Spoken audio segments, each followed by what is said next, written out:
All right, this is Mr. Ware. I'm going to kind of go through this Unit 2 DA test review with you real quick. So to start with, if I can kind of adjust here, there we go. To start with, this is the information that we already went over in class. We talked about the linear pair, the vertical angles, the same side interior angles, the alternate interior angles, the same side exterior angles, the alternate exterior angles, the corresponding angles, and the no name, no specific named relationship angles. Okay, so this is just a review of what's on the notes. It'll be a nice guide. You'll be able to use this review on the test to help you out if you have it. So important to kind of keep track of it and know what's going on. So identify the type of angle here. There's an extra piece of information, and it is this line. Okay, we can kind of ignore that line, forget that it's there. Look at these two lines. We are in between them, so this is interior. We are on opposite sides of the transversal, sorry. So this would be alternating interior angles, okay?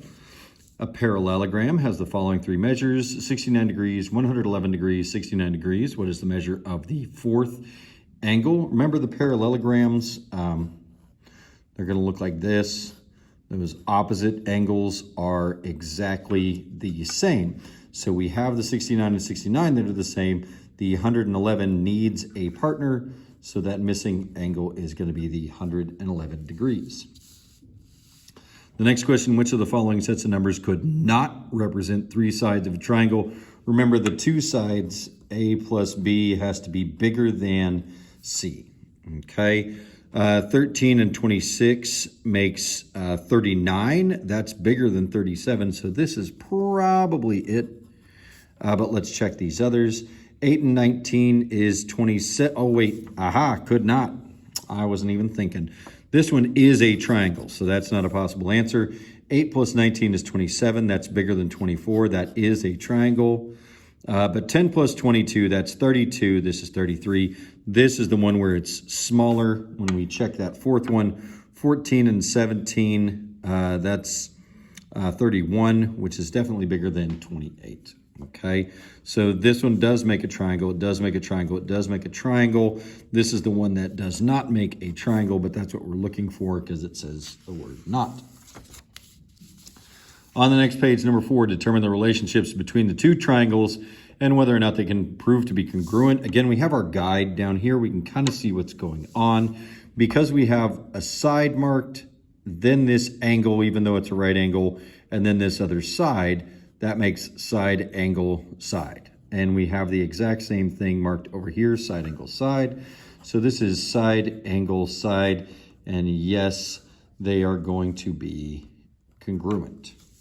All right, remember these are our 5 ways down here: side, side, side, angle, side, angle, side, angle, side, angle, angle, side, and hypotenuse leg. Those are the 5 ways that do work. The 2 that don't work that they show sometimes are angle, angle, angle, and side, side, angle. Okay, so make sure you understand the arrangements there, the order that they go in. That does make a difference. We go to look on the next page. This one is our special right triangles. It's the one that was a little bit confusing if you were trying to work it by yourself, but we have this nice guide. So if you can keep track of this, again, you can use it on the test. If we have A or B, we multiply it by the square root of 2 to get to see if we're going that way. If we have C, we're going to divide by the square root of 2 if we're going that way. So in this case, we have the C, and we're going to bring it down here. We're going to divide by the square root of 2 because we're going from the hypotenuse down to the side. So this is square root of 7 over square root of 2. That would be a mess. Like if you converted this, it would actually be the square root of 14 over 2.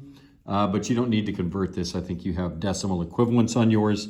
If this is a multiple choice question on the test and they have the answers that look something like this, and you put this into the calculator and you get a decimal, just take the answers and put them into the calculator, see which one gives you the same decimal, and that should be a pretty good workaround for how to get through that. Okay, same thing with the 30, 60, 90 right triangle. There's a bunch of different things that you can do depending on what you have and where you're going. In this case, we have the A value. It's 3 down here. And we're moving to that B value because we're trying to get to this X right here. So if we have A and we're trying to get B, we're just going to multiply it by the square root of 3. So this is 3. When we multiply it by the square root of 3, we get 3 square root of 3. It's almost like a variable. It just follows after that number.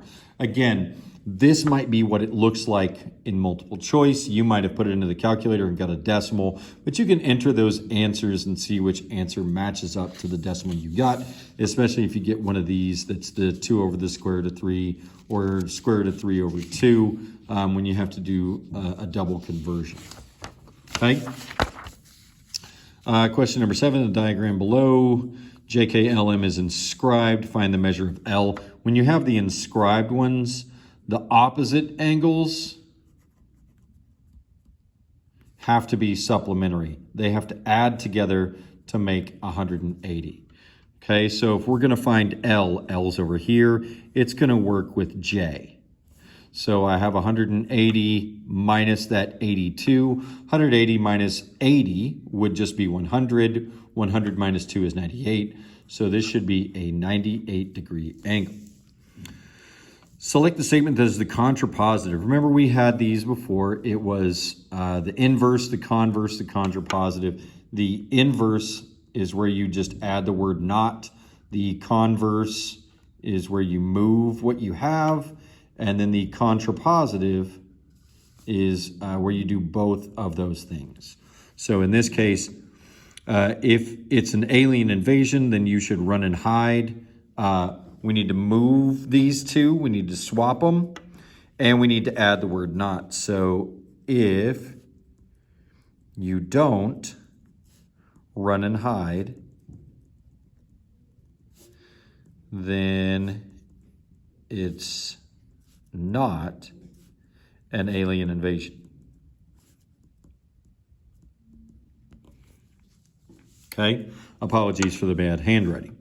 On this one, measure of angle A. Remember, all 3 angles of a triangle have to add together to make 180.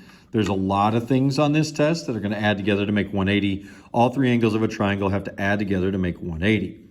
So on this one down here, 43 and 35 together, that makes 88. 88? 78. Sorry, 78. So this angle here is going to be 102.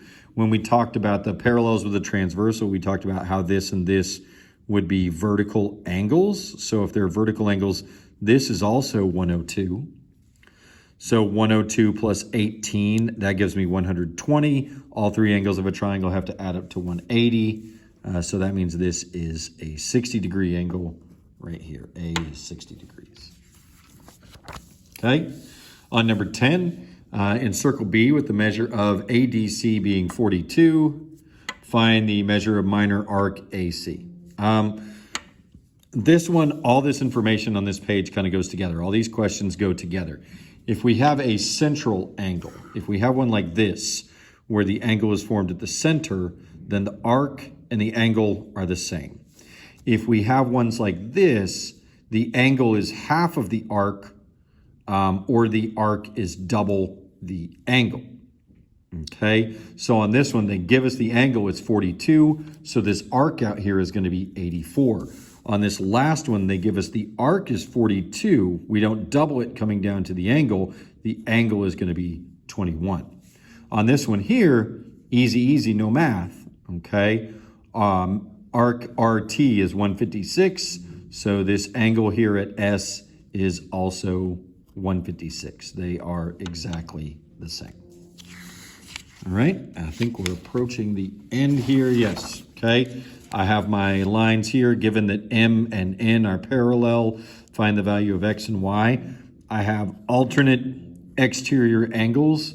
So X is going to be 41. And then this is going to be a linear pair. These two are directly next to each other. They add up to 180. 180 minus 40 would be 140. So because there's one more, it's 139. Then down here at the bottom, number 14. In the figure, the measure